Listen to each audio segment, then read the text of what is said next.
Ya, selamat datang di tutorial YouTube-nya Optimax. Pada tutorial kali ini, saya akan mensimulasikan kekuatan dari pressure vessel. Oke, jadi objek yang akan disimulasikan adalah pressure vessel, seperti tertera pada layar. Pressure vessel ini bisa teman-teman download di description box di bawah, dan teman-teman bisa cek sendiri setelah di-download, buka di ANSYS Faceclaim. Oke, jadi sudah saya buka. Jadi kalau kita lihat, objek ini adalah objek assembly karena dia terdiri dari lebih dari satu body. Ini bisa dilihat di pojok kiri nih, di structure tree ini dia ada vessel, ini selongsongnya, terus ada tumpuan yang sebelah kanan dan sebelah kiri. Oke. Ya. Setelah itu baru ini saya buka di source claim untuk cek aja dan sekaligus intro aja. Jadi ini bisa langsung kita simulasikan si pressure vessel ini. Oke, ini saya sudah buka workbench. Nah, kita akan mensimulasikannya menggunakan statik struktural. Jadi kita ambil statik struktural. Nah, kita bawa ke project schematic.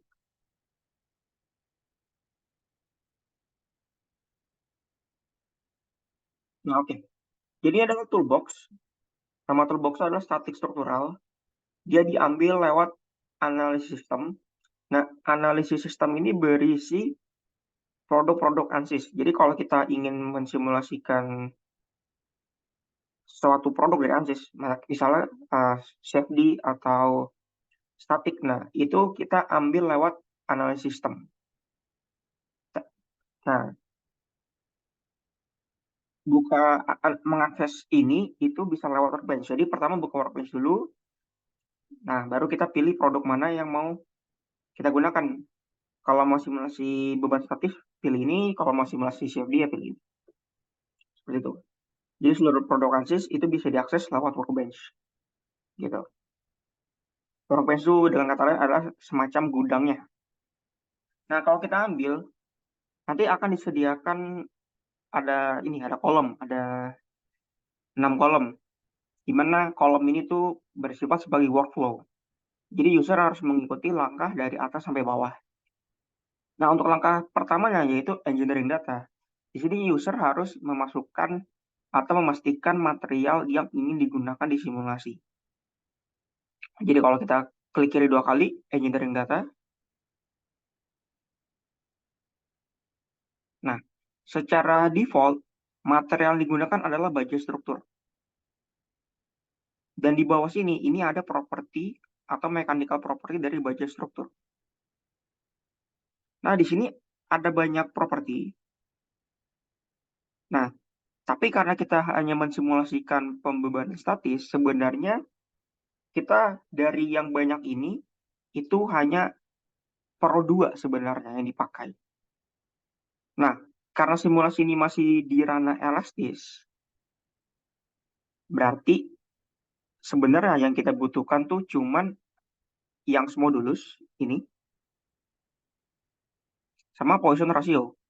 Karena kedua besaran ini yang menentukan seberapa besar suatu deformasi. Jadi kalau yang modulusnya besar, otomatis dia akan sulit terdeformasi.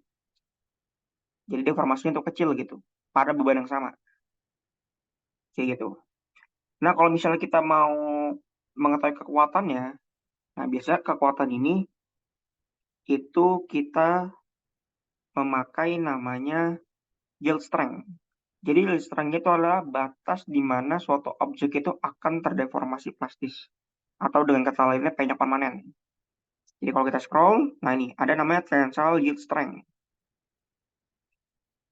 Nah, seperti itu. Jadi kalau misalnya tujuan kita hanya ingin mengetahui deformasi saja, berarti kita hanya sebenarnya yang dari banyak mechanical property ini yang dipakai itu cuma 2 aja. Kalau ingin mengetahui deformasi saja. Tapi kalau ingin mengetahui kekuatan, atau biasanya engineer tuh kekuatan ini dinamakan safety factor. Nah, baru kita perlu memasukkan yield strength. Jadi untuk teman-teman, pastikan material yang digunakan tuh ada ketiga variabel itu yang tadi saya sebutin, yaitu yang semua dulu Poisson ratio dan yield strength. Dan tentu saja densitas juga harus ini wajib dan nggak boleh terlewatkan gitu. Oke, kalau nggak nanti objek simulasi kita nggak ada masanya gitu. Nah, jadi ini sebenarnya ini kita edit semau kita nilainya, atau ada opsi lain misalnya teman-teman ingin menggunakan material yang berbeda gitu. Di sini ada engineering data source, ini bisa diklik. Nah, nanti akan muncul library. Misalnya kita pilih yang general, ini yang ini, yang kolom 4 general. Kalau diklik, nanti dia akan terbuka isi dari library general ini. Nah, dia total ada 14. Nah, misalnya teman-teman ingin menggunakan logam yang lain, di sini ada aluminium, ada tembaga, ada titanium. Maka di sini disediakan baja yang lain, yaitu stainless steel. Nah, kalau misalnya teman-teman pakai baja dengan seri lain gitu ya, misalnya ada ASTM sekian atau baja IC sekian, sebenarnya teman-teman tinggal edit aja nilai di sini. Misalnya teman-teman pakai baja IC 1050 gitu. Misalnya ternyata build strength IC 1050 itu dia lebih rendah, lebih tinggi misalnya, lebih tinggi dari baja struktur ini. Ya udah teman-teman tinggal ganti aja nilai ini. Nah, nilai ini tuh dia 250 megapascal. Misalnya teman-teman pakai baja IC 1050 dia lebih tinggi. Misalnya 300 gitu. Ya udah nanti teman-teman tinggal ganti aja jadi 300.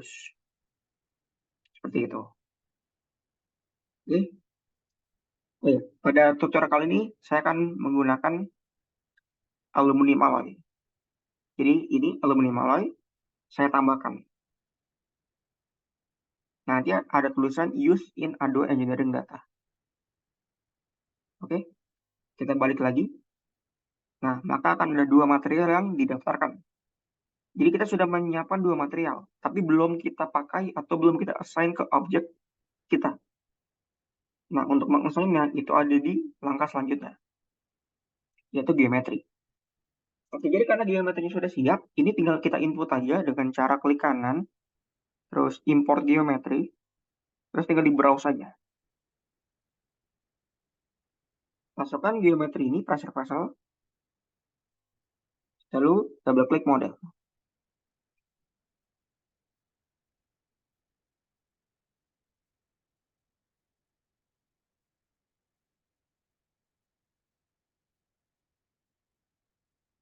Untuk kiri bawahnya ada tulisan starting mechanical, berarti dia sedang loading, sedang membuka model.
Sudah loading. Nah, sekarang kita lihat di project tree. Nah, di sini ada 3 solid body yang akan kita simulasikan. Nah, untuk mengassign material itu berada di geometry tree ini. Ini dibuka geometrinya, lalu ini kita ganti jadi aluminium alloy. Lakukan ke body yang lain. Nah, di sini teman bisa cek berapa masanya, yaitu di bagian properties. Jadi ketika menggunakan material aluminium, dia beratnya itu 1,4 ton. Nah, coba kalau kita bandingkan dengan baja, pasti dia langsung berubah jadi 4 ton. Seperti itu. Nah, Kita ini ada material. Nah, ini material yang kita gunakan beserta propertinya. Ini kita tidak perlu mengedit apa-apa di sini. Lalu di sini ada coordinate system. Dia menunjukkan di mana titik 0. Untuk simulasi kali ini kita tidak perlu merubah koordinat sistem, kita biarkan. Lalu di bawahnya ada connection. Di bawah connection itu ada kontak.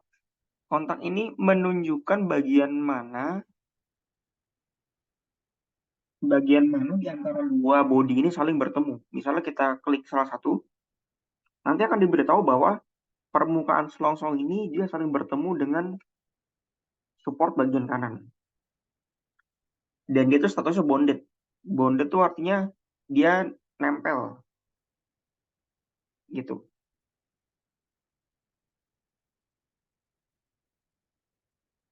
Nah, selanjutnya kita akan melakukan proses meshing. Oke, jadi di sini kita akan menggunakan elemen tetrahedral. Jadi untuk memastikan bahwa nanti yang tercipta tetrahedral, ini saya biasa menggunakan metode. Jadi mesh klik kanan, insert method, lalu pastikan di sini body selection, klik semua body. Jadi tahan Ctrl, Ctrl, select semuanya. Warna hijau artinya dia sudah terpilih. Yang hijau ini kita daftarkan dengan cara klik geometri di bagian scoping method ini, klik apply. Nah, maka kita sudah mendaftarkan geometri ini untuk diberikan settingan berupa tetrahedron. Oke, selanjutnya kita akan mengatur ukuran elemennya. Ini bisa kita atur di sini. Di sini saya menggunakan global element size. Artinya nanti seluruh body memiliki ukuran yang sama. Di sini saya menggunakan unit milimeter ya. Ini unit saya milimeter. Ini saya masukin 60 mm misalnya. Klik kanan, generate.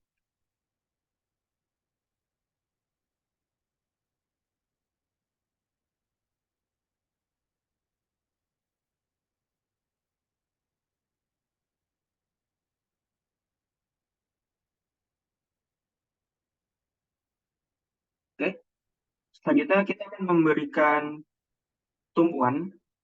Jadi agar simulasi statik struktural ini bisa berjalan, minimal ada dua kondisi yang harus dipenuhi, yaitu ada beban dan ada tumpuan. Untuk memberi tumpuan, kita bisa klik kanan di sini, insert, fix support. Karena ada dua tumpuan, maka kita akan menginput ini dua kali, supaya kita bisa tahu masing-masing gaya reaksi di tumpuan ini berapa. Jadi kita klik, pastikan ini face selection, klik bagian bawah sekali, hijau sudah terpilih, kita daftarkan. Lakukan hal yang sama di tumpuan kanan. Nah, untuk bebannya, karena tugas pressure vessel ini untuk menampung fluida yang bertekanan tinggi, otomatis bagian dalam ini akan kita berikan boundary condition berupa tekanan.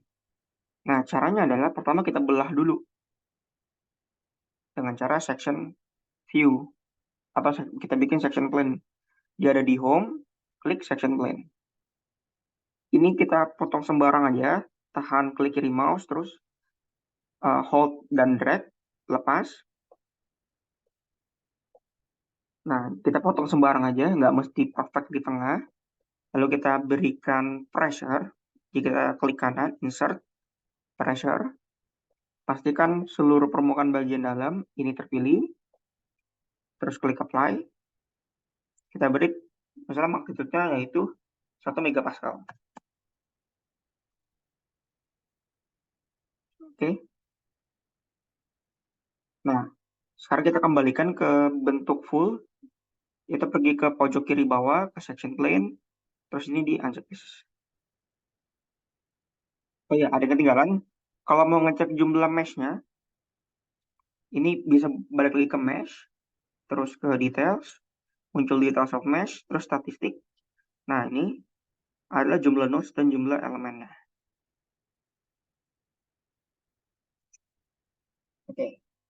Selanjutnya kita akan mengambil hasil di solution. Jadi mau ambil apa sih yang ingin diketahui gitu. Jadi kita bisa ambil dulu, misalnya kita ingin mengetahui deformasinya, total, terus misalnya stresnya, yaitu von Mises. Terus misalnya safety factor ada di stress dulu. Nah, ini pilih maksimum equivalent stress. Nanti yield strength-nya akan dibandingkan dengan von Mises stress-nya. Semakin semakin von Mises ini semakin tinggi, semakin von Mises tinggi, maka nanti benda kita akan tidak aman. Karena nanti von Mises akan sama dengan yield strength. Itu artinya beban yang kalian input sudah hampir menyamai dengan kemampuan material tersebut. Oke. Nah, kalau ingin mengetahui gaya reaksi, kita bisa tinggal insert lagi, yaitu ada di probe, terus di force reaction.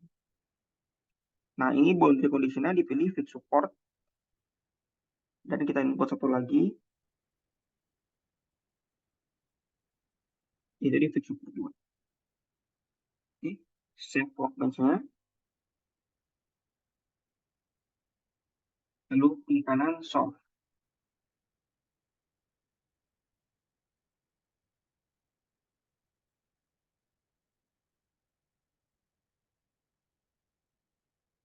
Terus dia akan loading.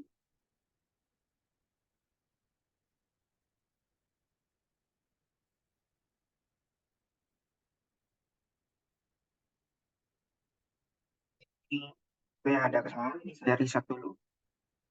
Saya clear, saya running ulang.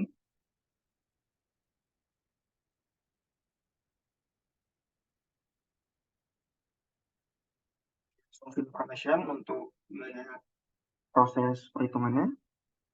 Nah, ini sudah berhasil run completed. Sepertinya ada masalah lagi.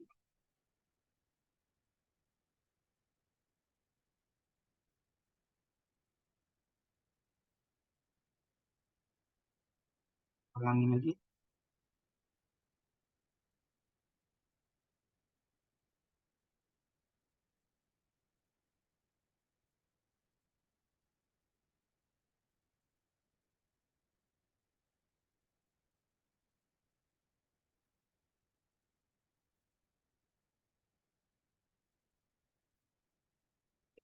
Tidak.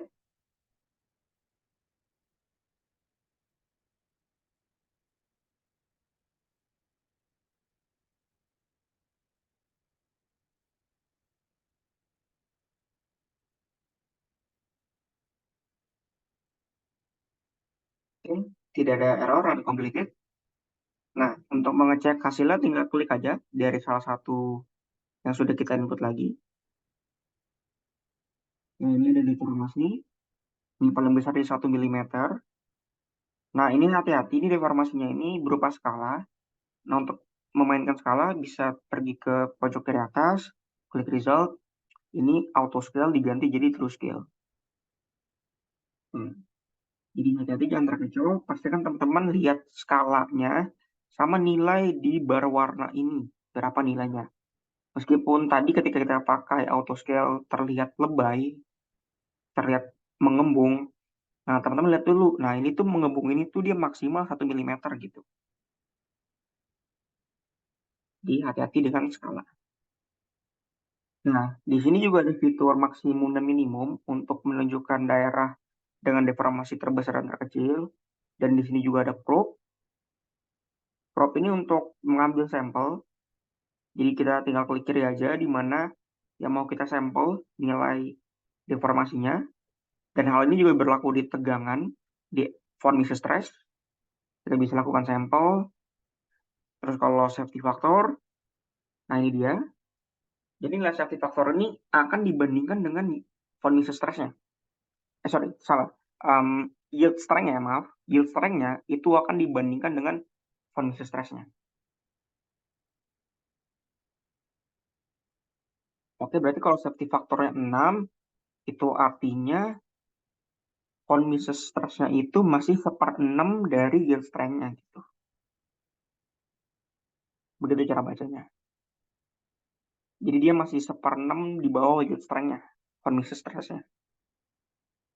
Nah, ini untuk gaya reaksi. Nah, ini teman-teman bisa cek di sini. Nah, di sini berapa gaya reaksinya.